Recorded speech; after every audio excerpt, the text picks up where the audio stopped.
change your heart, change your life, change the planet. Hey everybody, it's Tim Van Orden, and today I want to talk to you about winter training for running, specifically cross training. I am a huge fan of all the winter cross training opportunities that there are when there's snow on the ground. You've got snowshoeing, Nordic skiing, boot running, fat tire biking, ice skating.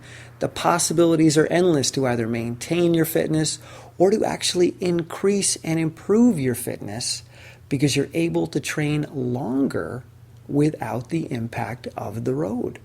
So in the winter, I usually achieve my fittest state because I'm snowshoeing, boot running, and Nordic skiing many hours a day in a way that I could not do when the ground is clear and I'm either running on pavement or hard-packed trails. Then what happens? Come April, when the snow in Vermont has finally melted and I start doing some hard trail running or some hard pavement running, and I want to keep that same mileage because I'm in great shape. I've been doing 80, 90 miles a week all winter, and I want to keep it going. In fact, let's go up to 100 miles a week come spring. Let's really kick it into gear and rev up for the spring road racing season. Why is that a bad idea? In fact, why is that the worst idea ever? Because your body is very adaptive. It responds to stressors. So all winter long, it's responding to primarily cardiovascular stressors and musculoskeletal stressors. In other words, your lungs are getting stronger, your heart is getting stronger, you're getting more capillary action in the body, you're producing more fat-burning enzymes, storing fat inside the mitochondria and cells, and you're growing muscle strength. But, and this is a big but, so it's clearly not mine, you've pretty much removed the ground force impact of running on hard surfaces. So now your bones and your tendons are much less able to handle the amount of impact that you're going to experience doing high mileage on the roads come spring.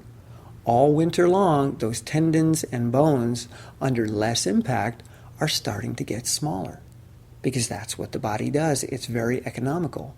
If you're not using it, the body starts to get rid of it. So if you want to maintain cardiovascular and muscular fitness as well as bone and tendon fitness, you've got to run at least 3 days a week on the road. I know, right? It's like the worst idea in history, but you got to listen to it.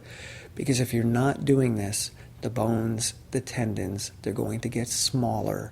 And then when you start doing that high mileage on the road come spring because you're in great shape, it's like I've been doing 90 miles a week on snowshoes.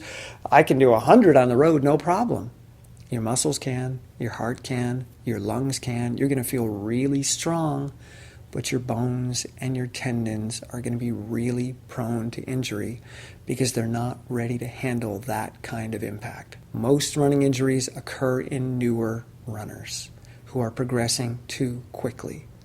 And coming out of the gate in the spring and hitting high mileage on the roads is progressing too quickly. Essentially, you have just become a new road runner. So you've got to keep at least 3 days a week of road running all winter long. Or just stop road running altogether. Problem solved.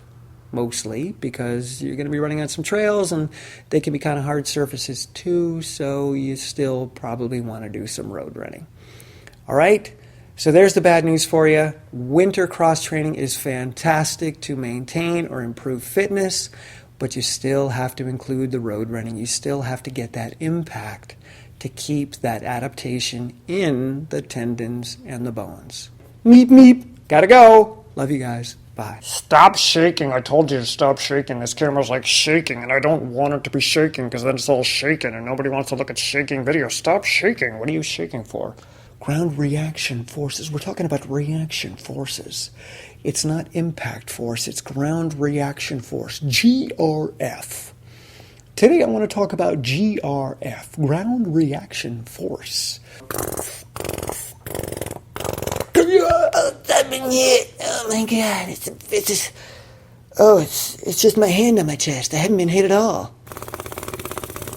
It's run day. It's run day. It's like run day. It's run day. Run day, bloody run day.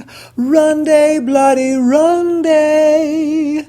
How long is this marathon? How long?